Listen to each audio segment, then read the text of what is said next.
추운 겨울이 지나가고 따스한 봄 햇살에 대지가 녹일 때면 목동들이 겨울에 이 양들이 털이 많이 자랐는데 그 털을 이제 깎는 일을 한다고 합니다. 지금은 이제 기계로 수 몇 분이면 한 마리를 깎지만 그 당시에는 목동 하나가 양을 그냥 깎는 수 작업으로 양을 깎았기 때문에 시간이 많이 걸렸다고 합니다. 그런데 이제 양의 털을 깎다 보면은 봄인데도 불구하고 꽃샘 추위가 다가오고 가끔 눈보라까지 쳐서 양들을 대피할 때가 있다고 합니다.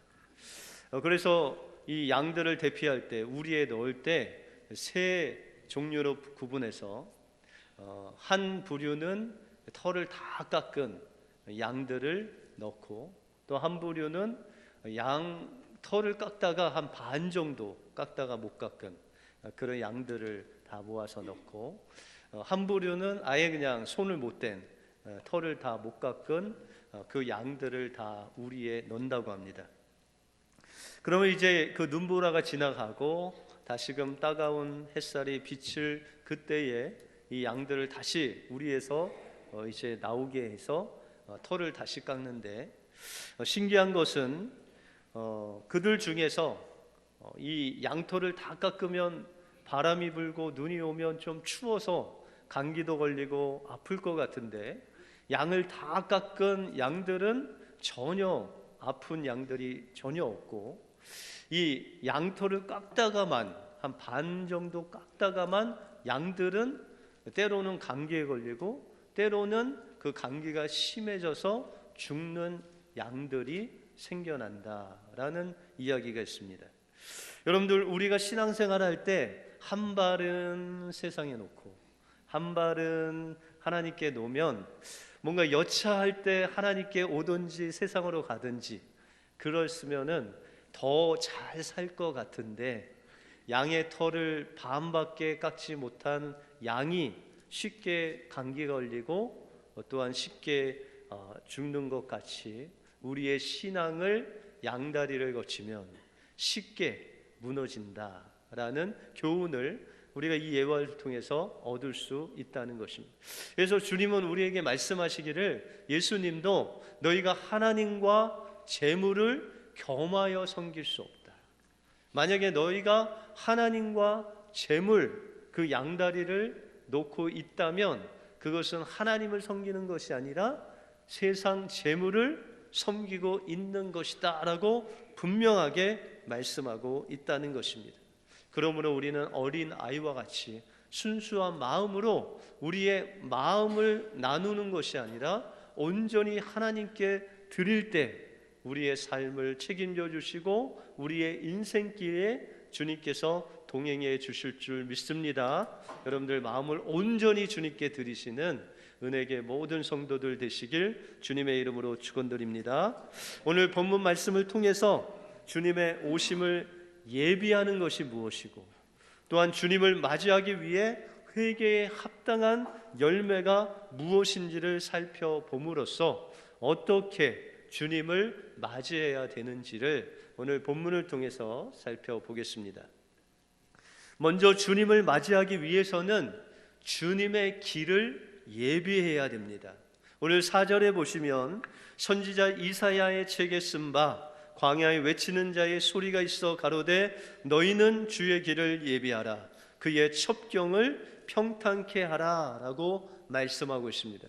우리가 주님을 맞이하기 위해서 할 일이 있는데 그것은 바로 주님의 길을 예비하는 것이라고 말씀하고 있습니다. 그러니까 주님이 오심을 우리가 준비하고 마음을 준비하고 또한 높아진 것을 낮추고 이 굳어진 것을 하나님 앞에 올바로 해야 되는데 그것에는 우리 마음을 예비하는 것이 필요하다라고 말씀하고 있습니다.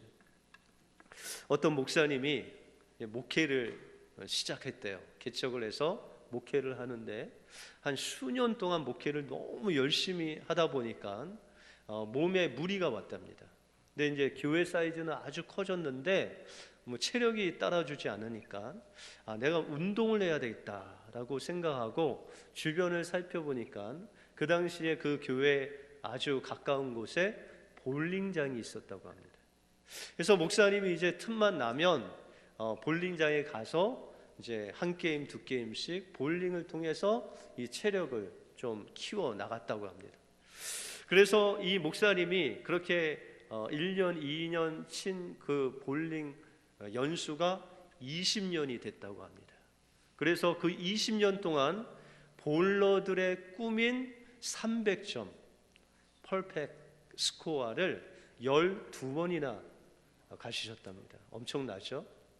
그런데 이제 교회가 아주 성장해서 많은 부목사님들이 이제 새로 오시면은 이 교육자들은 담임 목사님이 볼링을 치니까 당연히 이제 그 교육자들은 볼링을 치게 돼 있습니다.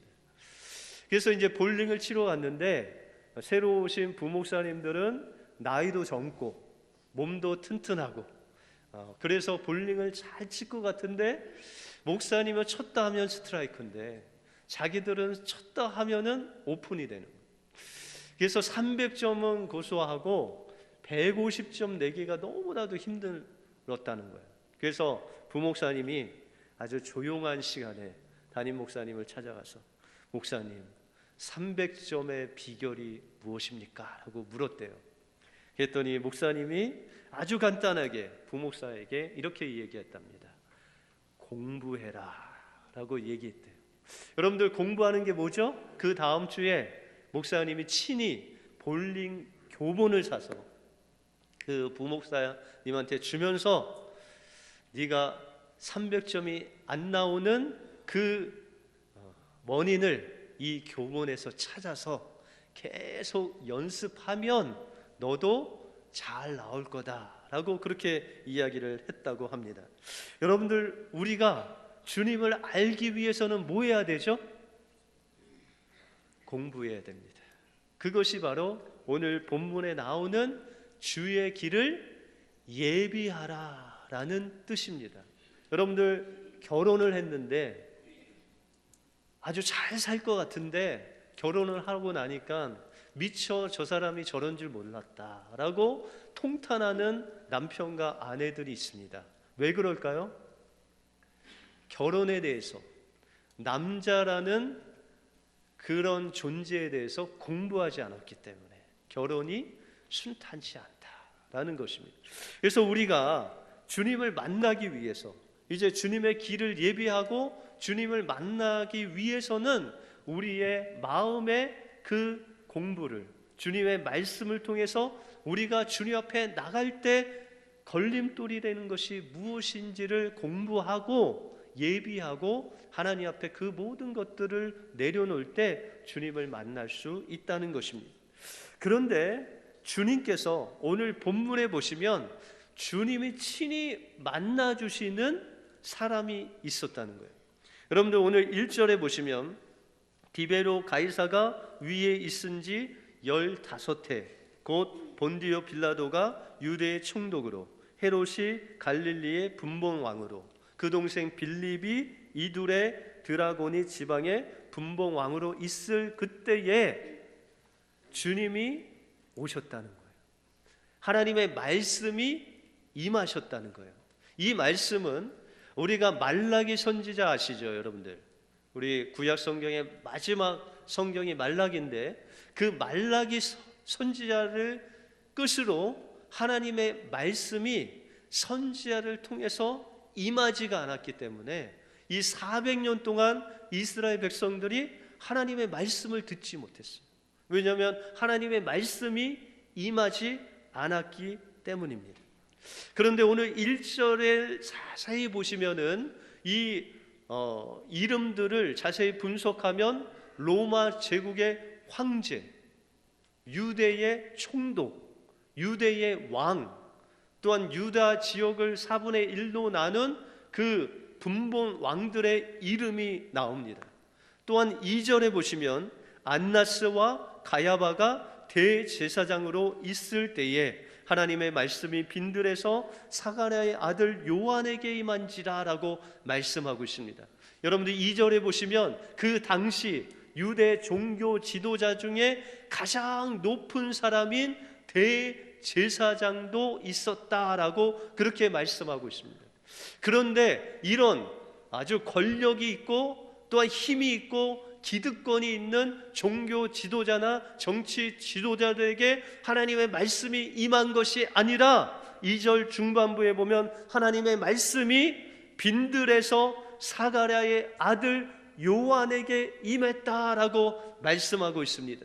하나님의 말씀이 이런 종교 지도자들 같이 아주 그냥 성전에서 하나님께서 원하시는 그 옷을 입고 사람들에게 하나님을 인도하는 그런 대제사장에게 임할 것 같은데, 그 로마 제국을 힘으로 정복하고 권력으로 정복하고 사람들을 힘으로 좌지우지하는 그런 힘 있는 사람에게 하나님의 말씀이 임할 것 같은데, 하나님의 말씀은 빈들, 다시 말해서 사람들이 살 수 없는 그 광야에서 지내면서 주님의 오심을 기다리는 그 세례 요한에게 하나님의 말씀이 400년 만에 임하셨다라고 말씀하고 있다는 것입니다. 주님의 오심을 기대함으로 제사장이 있어야 할 그 성전에 이 세례 요한은 있지 않았습니다. 왜냐하면 그곳에 하나님이 없었기 때문입니다. 하나님께서는 분명히 동방 박사를 통해서 그 헤롯 왕에게도 예수님의 탄생을 전했습니다. 그러나 그 헤롯은 정치적인 그 욕심 때문에 예수님을 만나러 가지 않을 뿐만 아니라 그 동방 박사들이 나타난 때를 기준으로 2살 아래의 모든 남자 아이들, 그 베들레헴 근처에 있는 남자 아이들을 죽이는 만행을 저질렀다는 것입니다. 다시 말해서 주님께서 주님의 말씀으로 오시는 자는 주님의 오심을 기다리고 주님의 오심을 사모하고 자신을 정말 주님의 말씀 앞에 비추어 서서 하나님 앞에 죄악들, 높아진 것들, 낮아진 것들, 굽어진 것들을 온전히 하나님 앞에 회개하며 나가는 그 심령 속에 주님이 임재하신다는 것입니다. 다시 말해서 우리의 마음 문을 주님 앞에 활짝 열고 주님의 오심을 기다리는 간절한 사모하는 마음 속에 주님이 임재하신다는 거예요. 제가 한 15년 전에 캄보디아 단기 선교를 간 적이 있습니다. 근데 그곳의 특징 2가지가 있는데, 한 가지는 그 캄보디아 사람들은 목욕을 안 한다는 거예요. 목욕을 언제 하느냐? 비가 올 때 그냥 그 비를 한번 쫙 맞는 게 목욕하는 거예요. 2번째는 그들의 특징은 모든 물을 그 빗물을 받아서 사용한다는 거예요. 뭐 세수를 할 때도 빗물로, 쌀을 씻어도 빗물로, 뭐 마시는 물도 빗물로. 그래서 아주 좀 뭐라 그럴까요? 좀 이렇게 생소한 그런 장면은 캄보디아가 열대 지역이기 때문에 하루에 한 번 정도는 소나기가 옵니다. 그런데 그 집 앞에 마당을 보면요, 그 가정에 있는 모든 그릇, 밥그릇부터 시작해서 큰 그냥 대야까지 다 나와 있습니다. 뭐 하기 위해서요? 물 받기 위해서. 그런데 그 모습을 이렇게 자세히 살펴보면서 엄청난 큰 대야 같은 게 하나 있었는데 그게 이렇게 엎어져 있었어요. 그러니까 소낙비가 거의 뭐 그냥 물을 퍼붓듯 내렸는데도 불구하고 그 엄청난 대야에는 물 한 방울도 모이지 않았다는 것입니다. 여러분들, 우리의 삶 속에 주님의 그 길을 예비하기 위해서는 여러분들의 마음의 문을 땅이 아닌, 여러분들 아닌 저 하늘의 하나님을 향하여, 예수님을 향하여 활짝 열지 않으면 주님께서 여러분들 마음속에 오시려고 해도 오시지 못하신다는 것입니다. 그러므로 이제 400년 동안 하나님 없이, 하나님의 말씀 없이 자신의 고집대로 자신의 생각대로, 자신의 그 방법대로 살았던 하나님의 말씀에 합하지 않는 그 고집과 그 자만을 하나님 앞에 온전히 말씀 앞에 내려놓고 우리 마음속에 생긴 고집의 돌, 욕심의 돌, 기도 없이 살면서 생긴 염려의 가시들을 그 십자가의 보혈의 씻음만 받으면 주님께서 우리의 심령에 그 물붓듯 부어주시는 성령의 단비를 부어주셔서 우리의 그 모난 밭들을 옥토의 밭으로 변화시켜 주실 뿐만 아니라 더러워진 우리의 마음을 주님의 보혈로 깨끗이 씻겨 내려가게 해 주셔서 주님이 우리 심령 속에 성령으로 오신다는 것입니다. 그러므로 우리의 심령을, 우리가 향한 그 방향을 주님께로 돌리고 우리의 상처난 그 부분들, 모난 돌들, 염려의 가시들을 온전히 그 십자가의 보혈로 씻은 바 됨으로 인해서 성령으로 오시는 그 주님을, 왕으로 오시는 예수님을 영접하시는 여러분들의 삶이 되시길 주님의 이름으로 축원드립니다. 다음으로 주님을 맞이하기 위해서는 회개에 합당한 열매를 맺어야 됩니다. 세례 요한은 이제 세례 받으러 나오는 그 무리에게 어떻게 이야기하냐면 7절에 보시면 독사의 자식들아 누가 너희를 가리켜 장차올 진노를 피하라 하더냐라고 말하고 있습니다. 여러분들, 세례 요한에게 있어서 이 세례 요한을 찾아오는 무리는 우리가 이 시대로 말하자면 교회에서 어떤 분들이죠? 새신자입니다. 오늘 새가족 환영회가 있는데, 그런데 그 새신자들을 향해서 이야기하기를 독사의 자식들아 누가 너희를 가르쳐 장차올 진노를 피하라 하더냐라고 외쳤다는 거예요. 그러면 오늘 새가족 환영회 때 오신 분들에게 제가 이야기하기를 독사의 자식들아 하면은 어떻게 될까요? 새가족들 다 떠납니다. 여러분들, 그럼에도 불구하고 이 세례 요한이 그 어떤 특정한 무리를 향해서 외친 것입니다. 우리가 마태복음 7장에 보시면 이 무리들은 바로 종교 지도자들이었던 바리새인과 사두개인을 향해서 이 세례 요한이 외쳤다는 거예요. 그들의 특징은 무엇이죠? 바리새인과 사두개인의 특징은 겉으로는 하나님을 사랑하는 척합니다. 이웃을 사랑하는 척합니다. 그런데 그 마음속에는 온통 자기의 이익과 자기의 어떤 유익을 위해서 그 종교 지도자의 노릇을 하고 있다는 것입니다. 여러분들, 헬라어에 보시면 우리가 아는 죄라는 단어 중에 하말티아라는 그 단어를 아주 많이 씁니다. 이 하말티아라는 단어의 뜻은 표적을 벗어나다. 그러니까 하나님께서 원하시는 그 자리, 원하시는 그 방향이 아닌 곳으로 비껴나가는 그 모든 것을 죄악이다라고 말씀하고 있습니다. 오늘 세례 요한이, 이스라엘 백성들이 그 세례 요한이 전하는 하나님의 말씀을 듣고 그 마음이 찔려서 세례 요한에게 나와서 요한이여 우리가 무엇을 해야 됩니까? 라고 외쳤을 때 그는 이야기하기를 8절에 보시면 그러므로 회개에 합당한 열매를 맺고 속으로 아브라함이 우리 조상이라 말하지 말라 내가 너에게 이르노니 하나님이 능히 이 돌들로도 아브라함의 자손이 되게 하리라 라고 말씀하고 있습니다. 여기서 세례 요한이 그 무리가 나와서 하나님의 말씀을 들을 때 세례 요한이 회개하라 천국이 가까이 왔느니라 외칠 때 그들의 심령이 막 타들어가는 것 같이 정말 하나님 앞에서 갈급한 심령으로 나왔는데 이 세례 요한이 그들에게 이야기하기를 너희 마음속에 너희가 아브라함의 자손이라 생각하지 말라는 거예요.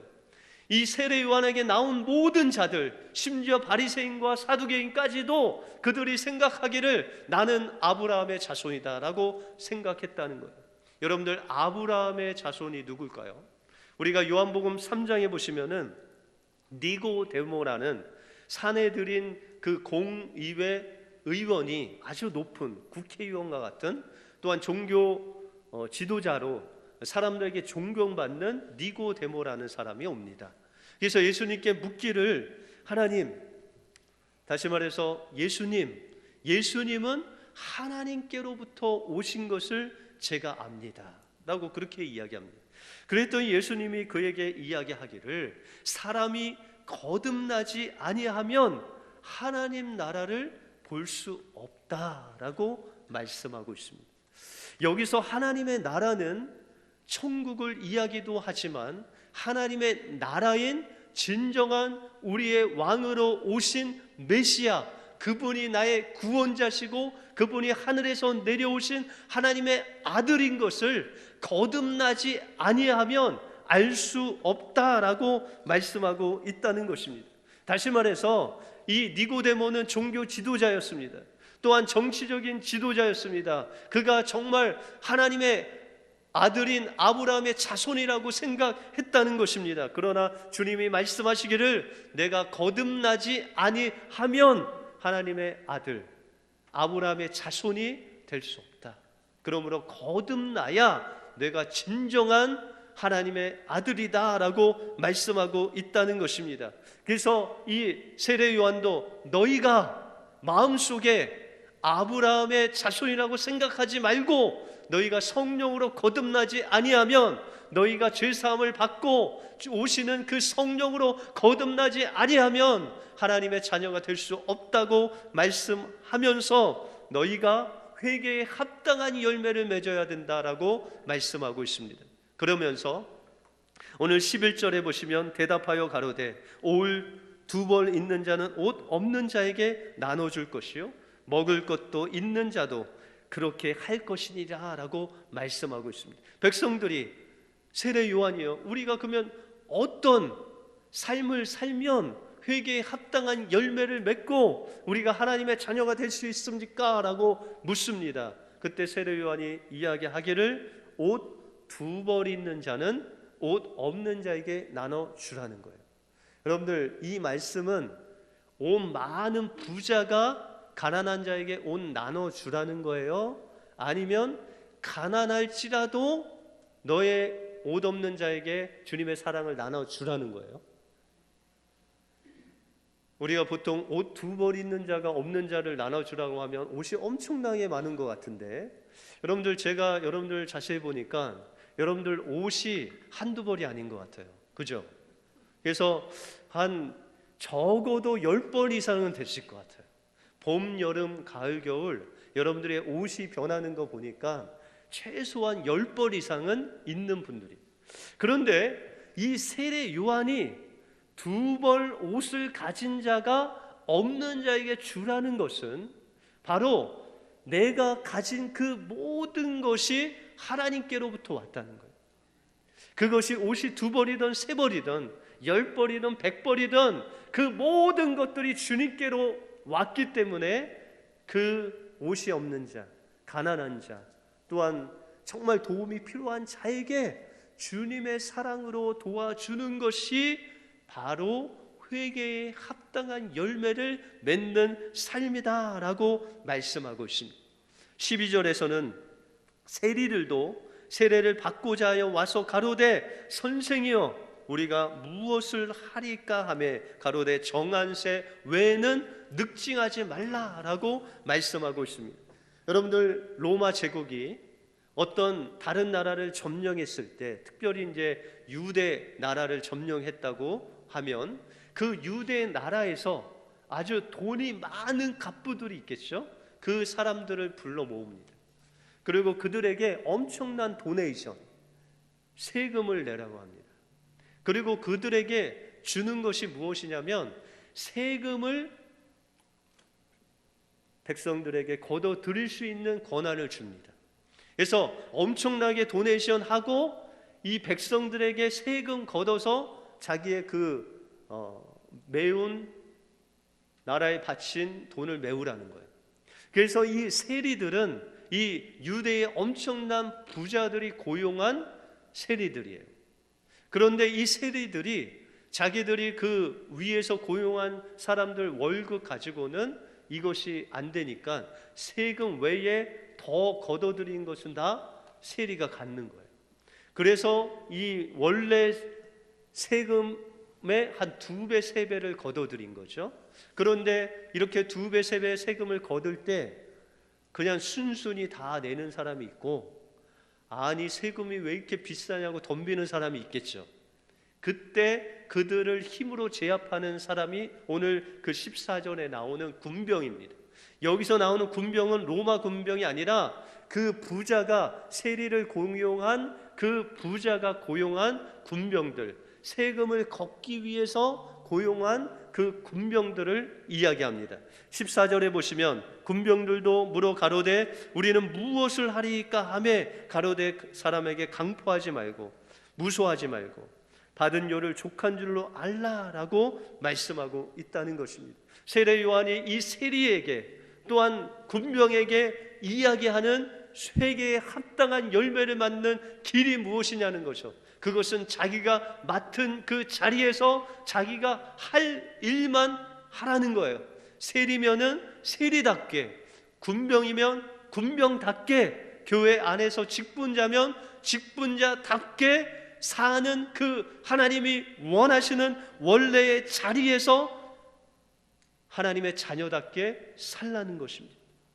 18세기 영국에 대각성 운동이 일어났을 때 성령님께서는 가난한 자, 궁핍한 자 그런 사람들에게도 성령을 부어주시고 역사하셨지만 그 영국의 상류 사회에 있었던 그 귀족들에게도 하나님께서 철저하게 성령으로 그 마음을 깨뜨리시고 높아진 것을 깨뜨려서 그들이 회개에 합당한 열매를 맺게 하셨습니다. 그래서 이 성령을 경험한 영국의 귀부인들은 매일매일 했던 그 파티 문화를 청산하고 빈민촌 가난한 자들에게 가서, 가난한 아이들에게 가서 글을 가리키고 성경을 가리켜 주었습니다.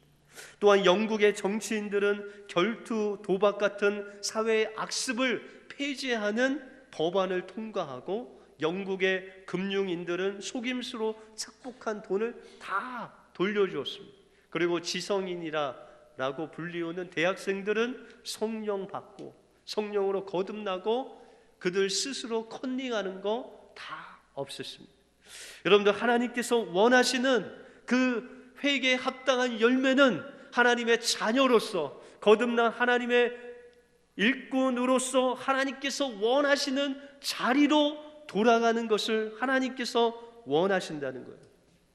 한국을 대표하는 교회에 어떤 집사님이 계셨어요. 근데 집사님은 집사가 되고 평생 동안 성경 한 번 읽어보지 않았어요. 새벽 예배 한 번도 나오지 아니하고 집사인데, 그러고 뜨겁게 주님 앞에 기도 한 번 못 해보고 평생 집사라는 이름을 불림을 당했다. 그런데 정말 그 집사님이 원치 않게 감옥에 3개월 동안 가게 되었답니다. 그런데 그곳에서 이 집사님이 주님을 만난 거예요. 그리고 그는 고백하기를 내가 그 감옥에서 3개월 내내 부흥회를 했다는 거예요. 그토록 멀리했던 그 성경책을 정말 한시 한때도 없으면 안 될 만큼 그 성경책을 눈물로 읽게 되었고, 주님의 이름은 밥 먹을 때 기도할 때 불러본 그 이름밖에 없는데 시시때때로 주님의 이름을 목 놓아 불렀다는 거예요. 또한 그렇게 간절한 마음으로 주님을 찾은 적이 없는데 그 감옥 안에서는 그냥 온 마음을 다해서 온 마음을 다 실어서 주님을 부르짖었더니 주님께서 그를 만나 주셨다. 하나님께서 때때로 우리가 준비하지 않고 회개에 합당한 열매를 맺지 않을 때 주님께서 여러분들을 강제로라도 준비시켜서라도 하나님을 만나게 하신다는 것입니다. 왜요? 여러분들이 사망의 길을 가기 때문에, 주님 없이 살아가는 그 망하는 길을 가고 있기 때문에 주님께서 여러분들 강제적으로라도 주님의 오심을 준비하도록 인도하신다는 것입니다. 우리가 대강절 셋째 주일을 지나고 있습니다. 우리는 주님의 길을 예비해야 됩니다. 우리 마음, 포장되지 않는 비포장 이 도로를 하이웨이로 만드셔야 됩니다. 그러기 위해서는 여러분들의 마음을 주님께 활짝 열고 주님의 그 십자가의 보혈로 여러분들의 마음에 있는 돌들, 가시들 여러분들 다 주님의 십자가 앞에 내려놓고 주님의 그 보혈로 여러분들의 마음을 하이웨이를 열고 묵은 생각, 묵은 습관, 몸에 배인 잘못된 고정관념들 다 고집들 주님 앞에 내려놓고 나만 생각하고 또한 내 가족만 생각했던 그 교만한 마음들 주님 앞에 내려놓고 성령의 그 소나피를 막기 위해서 여러분들 전심을 다해서 주님을 부르시고 주님께 나갈 때 주님께서 여러분들 심령 속에 그 성령의 소낙비를 부어 주셔서 주님의 십자가의 볼로 정결케 해 주실 뿐만 아니라 여러분들이 하나님의 자녀답게 하나님의 거듭난 인생으로 회개에 합당한 열매를 맺게 하실 것입니다. 주님의 길을 예비하고 회개에 합당한 열매를 맺으심으로 이 성탄의 계절에 성탄을 오시는 그 왕으로 오시는 주님을 만나시는 여러분들의 삶이 되시길 주님의 이름으로 축원드립니다. 기도하겠습니다.